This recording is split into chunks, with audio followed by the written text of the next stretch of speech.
अस्सलाम वालेकुम and welcome back. PHP में वेरिएबल्स। इस ट्यूटोरियल में हम वेरिएबल्स को इन डेप्थ स्टडी करते हैं और देखते हैं कि वेरिएबल्स क्या होते हैं। सबसे पहले तो वेरिएबल्स की सिंपलेस्ट डेफिनेशन ये है कि वेरिएबल्स कंटेनर्स होते हैं जो इंफॉर्मेशन या डाटा स्टोर करते हैं। ऐसे कंटेनर्स जिनमें आप टेम्परेरीली डाटा स्टोर करते हैं किसी भी आउटपुट के लिए, उनको हम पीएचपी में वेरिएबल्स कहते हैं। पीएचपी में वेरिएबल्स का सिंटैक्स क्या होता है कि वेरिएबल स्टार्ट होता है एक डॉलर साइन के साथ followed by the name of the variable. यानी कि जहाँ भी आपने एक वेरिएबल डिक्लेयर करना है, एक कंटेनर क्रिएट करना है किसी भी किस्म की इंफॉर्मेशन को स्टोर करने के लिए, तो आप एक डॉलर साइन से इसे शुरू करेंगे और उसके बाद आप उस वेरिएबल का नेम डिफाइन करें। और वेरिएबल की वैल्यूज़ किसी भी पॉइंट पर चेंज की जा सकती हैं। यानी कि आपने लाइन नंबर 1 पर अगर वेरिएबल की वैल्यू 10 रखी है या उसमें कुछ टेक्स्ट रखा है हेलो, और आप कुछ लाइंस का कोड लिखते हैं, पीएचपी की कुछ मज़ीद स्टेटमेंट्स लिखते हैं, और लाइन नंबर 20 के ऊपर जाकर आप उसी वेरिएबल में वैल्यू को चेंज करना चाह रहे हैं, तो आप सिंपली उस वेरिएबल की वैल्यू को चेंज कर सकते हैं किसी भी पॉइंट के ऊपर। और दूसरी प्रोग्रामिंग लैंग्वेजेस की तरह पीएचपी को किसी भी किस्म की कमांड नहीं देनी पड़ती आपको कि वेरिएबल डिक्लेयर करने के लिए। जैसे ही आप वेरिएबल का कोई नेम रखते हैं और उसमें एक वैल्यू असाइन करते हैं तो वो ऑटोमेटिकली डिक्लेयर हो जाता है और रेडी टू यूज़ होता है। और पीएचपी में वेरिएबल डिक्लेयर करने के कुछ रूल्स हैं जिनको आपको बता देता हूँ। सबसे पहले तो वेरिएबल का जो नेम है, जैसे मैंने अभी आपको बताया कि वो एक डॉलर साइन से स्टार्ट होता है, और वेरिएबल का नेम एक लेटर या अंडरस्कोर से ही स्टार्ट होगा। किसी भी स्पेशल करैक्टर को आप वेरिएबल के नेम के तौर पर इस्तेमाल नहीं कर सकते। और वेरिएबल का जो नेम है वो किसी नंबर से स्टार्ट नहीं हो सकता, यानी कि 0 1 2 3 4 5 6 7 से स्टार्ट नहीं हो सकता। हाँ, वेरिएबल के नेम के दरमियान में कहीं आप नंबर्स को इस्तेमाल कर सकते हैं, लेकिन जो वेरिएबल का नेम का स्टार्ट है वो हमेशा किसी अल्फ़ाबेट से ही होगा, यानी कि A to Z या अंडरस्कोर के साथ। और लेकिन वेरिएबल का जो नेम है वो अल्फ़ा न्यूमेरिक करैक्टर्स के ऊपर मुश्तमिल हो सकता है, यानी कि उसमें A to Z और 0 to 9 करैक्टर्स हो सकते हैं या अंडरस्कोर भी हो सकती है। डैशेस वेरिएबल नेम में नहीं होंगे, पीएचपी में अंडरस्कोर्स होंगी। और वेरिएबल नेम्स केस सेंसिटिव हैं, यानी कि colour dollar sign lower case में कलर और डॉलर साइन अपर केस में कलर, ये दो डिफरेंट वेरिएबल्स हैं। चाहे इनका नेम सेम है लेकिन इनकी केस सेंसिटिविटी सेम नहीं है। तो ये रूल्स हैं वेरिएबल नेम्स डिफ़ाइन करने के लिए, ये आपने याद रखने हैं वेरिएबल नेम्स डिफ़ाइन करते हुए। और पीएचपी में वेरिएबल्स किसी किस्म का भी डाटा स्टोर कर सकते हैं, numbers, decimal point numbers, text, और इवन एक वेरिएबल के अंदर दूसरा वेरिएबल भी एज ए वैल्यू स्टोर हो सकता है। तो इसके प्रैक्टिकल एग्जांपल देखते हैं। कोड एडिटर में आते हैं और हम एक नई फाइल क्रिएट करते हैं इस मकसद के लिए।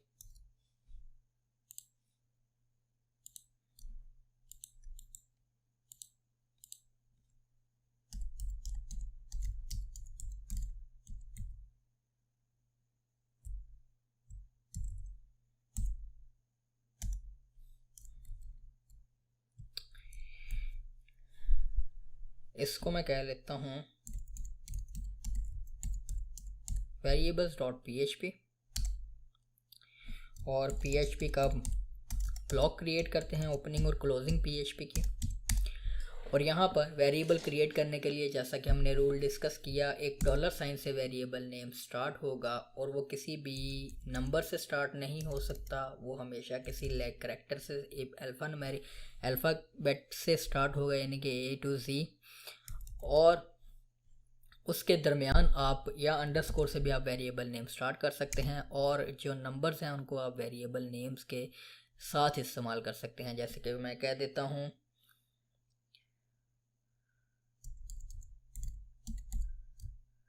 स्टूडेंट 1, ये भी एक वैलिड वेरिएबल नेम है, या स्टूडेंट अंडरस्कोर 1। इस तरह से आप वेरिएबल नेमिंग करते हैं। आप वेरिएबल में किसी किस्म के भी केस इस्तेमाल कर सकते हैं, जैसे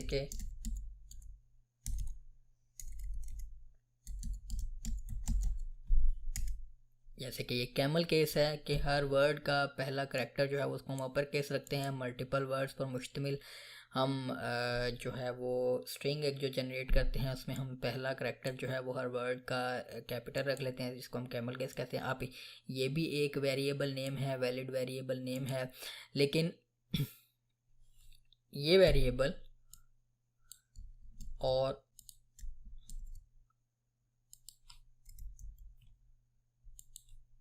ये वेरिएबल, ये दो डिफरेंट वेरिएबल हैं। चाहे इनके नेम सेम है, करैक्टर सेम है, लेकिन इनकी केस सेंसिटिविटी डिफरेंट है, तो ये दो डिफरेंट वेरिएबल्स हैं।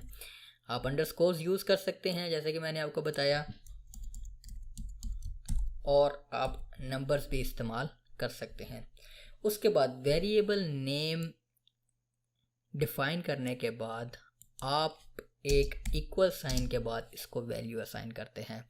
अब वेरिएबल्स को वैल्यूज़ असाइन करने के लिए डाटा टाइप्स का एक डिटेल लेक्चर हम बनाएंगे, उसको अभी हम इन डेप्थ में नहीं जाते, लेकिन आप इतना अभी समझ लें कि जब आपने कोई नमेरिक वैल्यू वेरिएबल को असाइन करनी हो तो आप उसको डायरेक्टली टाइप करते हैं, और उसके बाद सेमी कॉलन से इस स्टेटमेंट को हम टर्मिनेट करेंगे नेक्स्ट वेरिएबल डिक्लेयर करने के लिए। या इसके लिए मैं इसका नेम चेंज कर देता हूँ वेरिएबल का स्टूडेंट आईडी, और यहाँ पर एक नया वेरिएबल क्रिएट करता हूँ स्टूडेंट नेम। और जब आपने किसी वेरिएबल को टेक्स्ट वैल्यू असाइन करनी हो तो आप उस टेक्स्ट वैल्यू को दो डबल कोट्स या दो सिंगल कोट्स के दरमियान रैप करें, और जो नमेरिक वैल्यू है वो सिंपल नमेरिक भी हो सकती है या डेसिमल पॉइंट नंबर्स भी हो सकते हैं, जैसे कि पॉइंट्स में। ये इसलिए रखते हैं कि जो नमेरिक वैल्यूज़ हैं नॉर्मली उनके ऊपर आपको किसी किस्म की कोई कैलकुलेशन करनी पड़ जाती है, तो जो स्ट्रिंग्स होंगे पीएचपी में नॉर्मली जो टेक्स्ट होता है जिनको हम अंडर कोट्स के डबल कोट्स के अंदर रखते हैं वो स्ट्रिंग होता है, और स्ट्रिंग्स के ऊपर किसी किस्म की मैथमेटिकल फंक्शंस पीएचपी के परफॉर्म नहीं होते हैं। जिनके ऊपर आपने मैथमेटिकल फंक्शंस परफॉर्म करने हों यानी कि नंबर्स हैं, और उनके ऊपर किसी किस्म की आपने पीएचपी की प्रोग्रामिंग इम्प्लीमेंट करनी हो कैलकुलेशन से रिलेटेड, तो आप उनको सिंपली जो नंबर्स हैं उनको आप विदाउट एनी कोट्स टाइप करेंगे, और जो टेक्स्ट होगा वो आप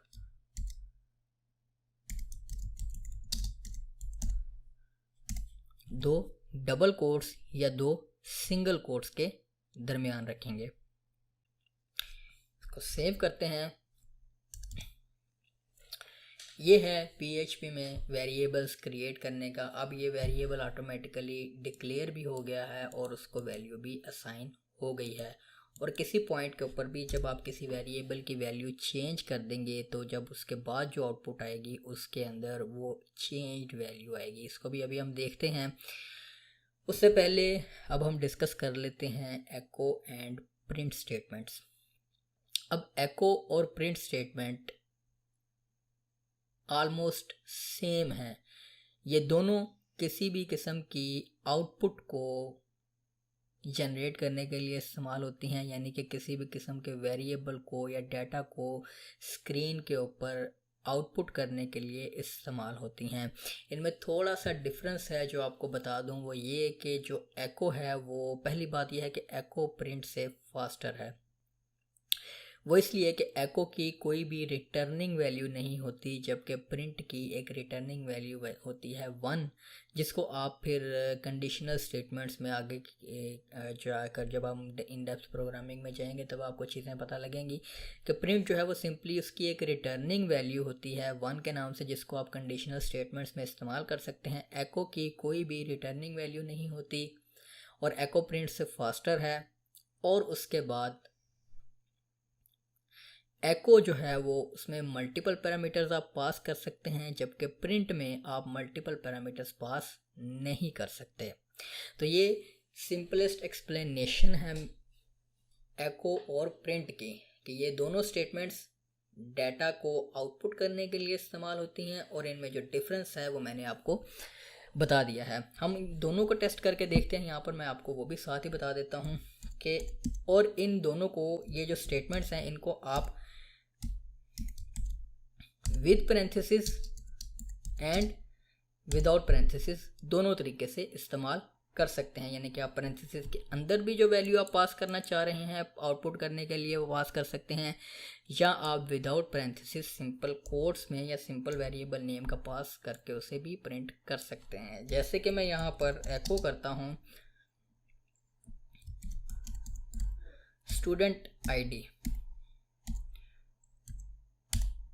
और इस स्टेटमेंट को हमने टर्मिनेट करना है। याद रखें आपने स्टेटमेंट को टर्मिनेट करना कभी भी नहीं भूलना। और अब हम इस डॉक्यूमेंट का प्रीव्यू लेते हैं। syntax.php की बजाय variable.php। आई थिंक हमारा फाइल नेम जो है वो चेंज है, वेरिएबल्स है। तो आप देखें हमारे पास एक आउटपुट आ रही है। और जब आपने आप एको की स्टेटमेंट के अंदर मल्टीपल पैरामीटर्स पास कर सकते हैं, यानी कि आप मल्टीपल वेरिएबल्स को पास कर सकते हैं प्रिंट करने के लिए। उसके लिए आप सिंपली उनको कॉमा से सेपरेट करते हैं। अब देखें आपके पास दोनों वैल्यूज़ जो हैं वो प्रिंट हो रही हैं। तो मैं इसको यहाँ से स्पेस दे लूँ अगर एक स्ट्रिंग में, इस टेक्स्ट में, तो ये हमारे पास वैल्यू आ रही है। जबकि प्रिंट में मैं प्रिंट करता हूँ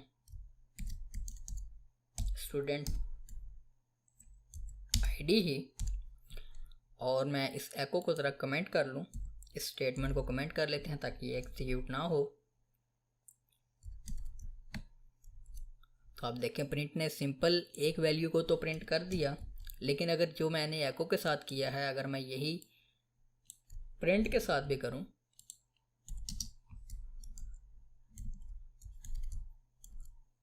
तो आप देखें आपके पास एक सिंटैक्स एरर आ जाएगा।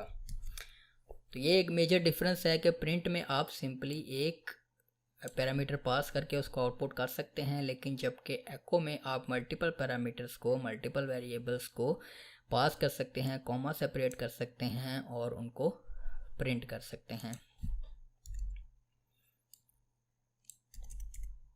और एको प्रिंट से फास्ट है और ये जितनी मतलब जिस तरह की आउटपुट अभी हम कर रहे हैं ये तो नैनो सेकंड्स में है, इसका तो आपको पता भी नहीं लगेगा। इसलिए आपको इतना सोचने की ज़रूरत नहीं है इसके बारे में कि ये कितनी फास्ट है। ये ऑलरेडी दोनों आपके नज़र में फास्ट ही हैं दोनों। ओके, तो अब आ जाते हैं नेक्स्ट। आपको वेरिएबल्स डिक्लेयर करना मैंने बता दिए, एको और प्रिंट स्टेटमेंट के बारे में भी आपको बता दिया। अब आपको यहाँ पर एक और चीज़ समझा देता हूँ कि आप एको के स्टेटमेंट में HTML भी पूरी की पूरी कोई भी HTML प्रिंट कर सकते हैं, जैसे कि और HTML प्रिंट कर सकते हैं और उस HTML के अंदर आप वेरिएबल्स को इस्तेमाल कर सकते हैं। अब मैं यहाँ से इसको ज़रा क्लियर करता हूँ, ये आपको समझ आ गया होगा। या मैं इसको कमेंट कर देता हूँ।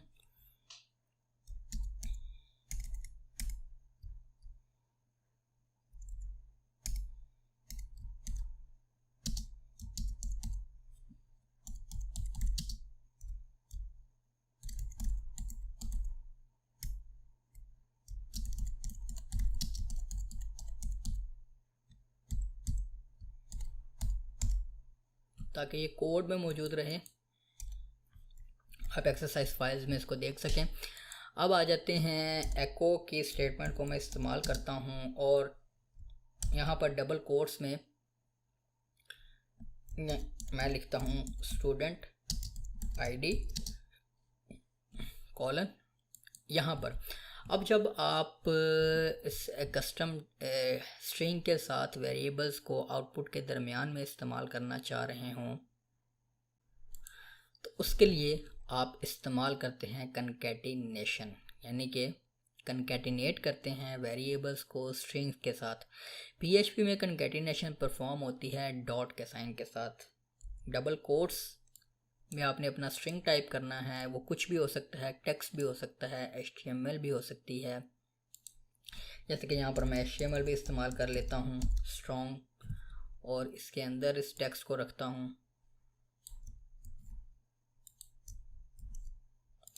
और एक डॉट के साथ, यानी कि जो आपने कोट्स लगाई हैं उसके बाद जहाँ पर आपने वेरिएबल को कनकैटिनेट करना है वहाँ पर आप एक डॉट लगाएंगे और उस वेरिएबल का नेम पास करेंगे और स्टेटमेंट को टर्मिनेट कर देंगे। और अगर आपने इस वेरिएबल के बाद मज़ीद कोई स्ट्रिंग कनकैटिनेट करना है तो आप फिर से डॉट लगाएंगे और 2 डबल कोट्स लगाएंगे। अब अगर आपने सिंगल कोट्स इस्तेमाल की हैं तो आप सिंगल ही इस्तेमाल करेंगे कनकैटिनेशन के लिए। जैसे कि अगर आप कोई HTML लिख रहे हैं तो उसमें आपके पास डिफरेंट HTML के जो टैग्स होते हैं उनके फिर एट्रीब्यूट्स होते हैं, उनके भी, यानी कि अगर कोई इमेज है, href है, उसके मल्टीपल एट्रीब्यूट्स हैं, उनमें भी डबल कोट्स है। तो जब आपने एको की स्टेटमेंट के अंदर आउटर डबल कोट्स इस्तेमाल किए हुए हैं तो आपको उसके अंदर आने वाले जितने भी HTML एलिमेंट्स हैं, जैसे कि मैं यहाँ पर स्पैन लगाता हूँ और मैं चाह रहा हूँ कि मैं इसको कोई क्लास लगाना चाह रहा हूँ, तो आप नॉर्मली क्या करते हैं HTML में आप उसी तरह से डबल कोट्स लगाते हैं। और अगर आप पैरामीटर्स बढ़ाते वो एट्रीब्यूट्स बढ़ाते जा रहे हैं तो आप सारों को डबल कोट्स लगाते जा रहे हैं। तो जब आप एट्रीब्यूट्स के ऊपर भी डबल कोट इस्तेमाल कर रहे होंगे तो आपने जो एको की स्टेटमेंट के अपने कोट्स हैं वो आपने सिंगल कर देने हैं। ये कंसेप्ट आपने कभी नहीं भूलना, इसको आपने मेक श्योर करना है कि जब आपने किसी स्टेटमेंट के अंदर या किसी वेरिएबल के अंदर HTML के टैग्स इस्तेमाल करने हों, एलिमेंट्स इस्तेमाल करने हों जिनके फिर एट्रीब्यूट्स हैं, उनकी वैल्यूज़ हैं। नॉर्मली हमें आदत पड़ी होती है कि या हमारे एडिटर्स भी जो हैं वो बाय डिफ़ॉल्ट एट्रीब्यूट्स जो है वो उनको जब आप ऑटो फिल कर रहे होते हैं या ऑटो टाइप कर रहे होते हैं तो उसमें वो डबल कोट से इस्तेमाल करता जा रहा होता है। तो जब आपके आउटर भी डबल होंगे और इनर भी डबल होंगे तो आपकी आउटपुट डिस्टर्ब हो जाएगी, वो आउटपुट नहीं होगी आपके पास एरर आ जाएगा। तो जस्ट सिर्फ आपने ये ख्याल रखना है कि जो अगर आप HTML इस्तेमाल करने जा रहे हैं अपनी आउटपुट में या किसी वेरिएबल में ऐसे वैल्यू, तो आप अगर उसके इनर आने वाले एलिमेंट्स में कोई पैरामीटर्स आप इस्तेमाल नहीं कर रहे और उनके डबल कोट्स नहीं हैं तो आप आउटर डबल कोट्स इस्तेमाल कर सकते हैं। अदरवाइज़ अगर इनर आने वाले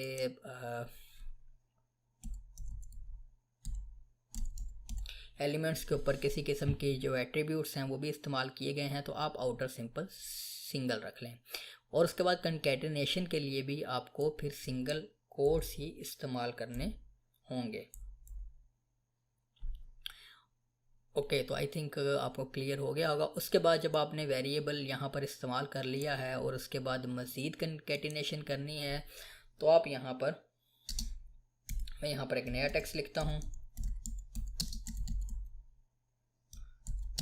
और उसके बाद फिर से मैं एक वेरिएबल कंकैटिनेट करवाना चाह रहा हूँ तो यहाँ पर आप एक डॉट साइन लगाएंगे और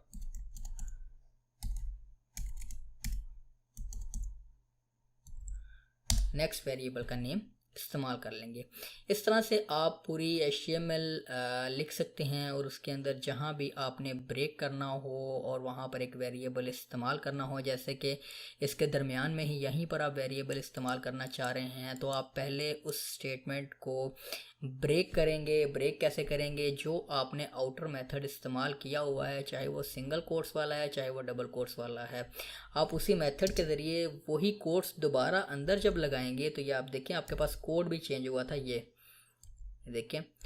अब यहाँ पर आप डॉट के साथ यहाँ पर अपना वेरिएबल कंकैटिनेट कर सकते हैं, यानी कि आप उस स्टेटमेंट को पहले ब्रेक करेंगे कोट्स के साथ, और उसके अंदर फिर आप 2 डॉट्स के अंदर अपना वो वेरिएबल टाइप करेंगे। तो अब ये इसके साथ कंकैटिनेट हो जाएगा। तो हमने ऐसे कंकैटिनेशन परफॉर्म की हुई है। देखें, ये स्टेटमेंट यहाँ से शुरू हुई थी, यहाँ हमने ब्रेक की, यहाँ पर डॉट लगाया, वेरिएबल नेम लगाया, डॉट लगाया, और फिर से स्टेटमेंट कंटिन्यू कर दी। और उसके बाद यहाँ पर स्टेटमेंट ख़त्म हुई, और ख़त्म होने के बाद हमने उसके बाद डॉट लगाकर नेक्स्ट वेरिएबल लगा दिया। और चूँकि इसके बाद कोई टेक्स्ट या स्ट्रिंग नहीं है, तो हम यहाँ पर अब अपनी स्टेटमेंट टर्मिनेट कर देंगे। इसको सेव करते हैं और प्रीव्यू लेते हैं। अब देखें, अब हमारे पास वो टेक्स्ट भी हमारा कंकैटिनेटेड आ रहा है साथ, और यहाँ पर नेक्स्ट भी हमारे पास वैल्यू आ रही है। तो हम यहाँ से अगर ये जो हमने क्लास लगाई है इसके ऊपर CSS लगानी हो, तो उसके लिए हमें इस डॉक्यूमेंट के अंदर जो है वो HTML को इस्तेमाल करना होगा। HTML के लिए अगर मैं इसको कट करूँ और यहाँ पर HTML5 का स्ट्रक्चर पेस्ट करूँ और इसकी बॉडी में इस कोड को लगा दूँ, और यहाँ पर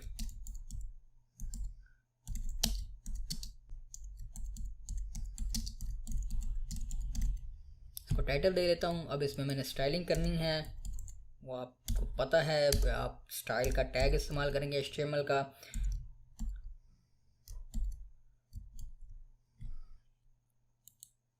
और यहाँ पर वो क्लास में लगाता हूँ।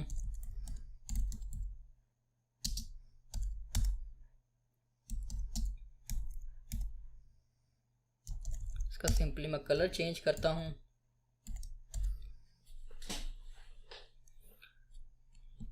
इसको बोल्ड टेक्स्ट की बजाय मैं कह देता हूँ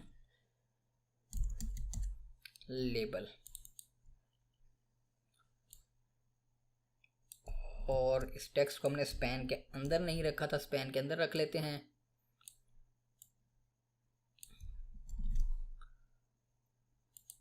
इसको यहाँ भी इस्तेमाल कर लेते हैं,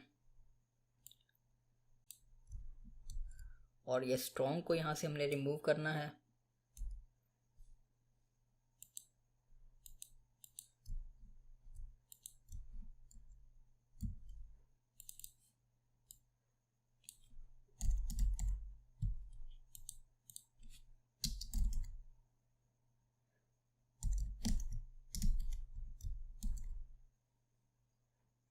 देखिए, हमारे पास HTML और CSS के साथ अब हमारी आउटपुट आ गई है। इस तरह से आप वेरिएबल्स डिक्लेयर कर सकते हैं, जिनका मेथड मैंने आपको बता दिया, और उन वेरिएबल्स को एको या प्रिंट आउटपुट स्टेटमेंट्स के साथ आप इस्तेमाल कर सकते हैं। उसमें फिर आउटपुट में आप HTML इस्तेमाल कर सकते हैं, स्ट्रिंग्स इस्तेमाल कर सकते हैं, और कंकैटिनेशन भी परफॉर्म कर सकते हैं, यानी कि एक या एक से ज़्यादा वेरिएबल्स को किसी भी आउटपुट स्ट्रिंग में आप उन वेरिएबल्स को साथ कंकैटिनेट कर सकते हैं। तो ये मैंने कोशिश की है आपको वेरिएबल्स के बारे में और आउटपुट स्टेटमेंट्स जो हमारे पास होती हैं एको और प्रिंट की, इनको डिटेल में बता दूं ताकि आपको समझ आ जाए। फिर भी किसी किस्म का आपको मसला हो तो आप फॉरम्स के ऊपर या हमारा फेसबुक जो ग्रुप है जिसमें हेल्प के लिए आप पूछ सकते हैं अपने सवालात को। तो इस लेक्चर को यहाँ पर मैं क्लोज़ करता हूँ, और नेक्स्ट लेक्चर में हम अब PHP की बाकायदा डाटा टाइप्स वगैरह को स्टडी करते हैं। तो नेक्स्ट लेक्चर तक के लिए इजाज़त दीजिए। अल्लाह हाफिज़।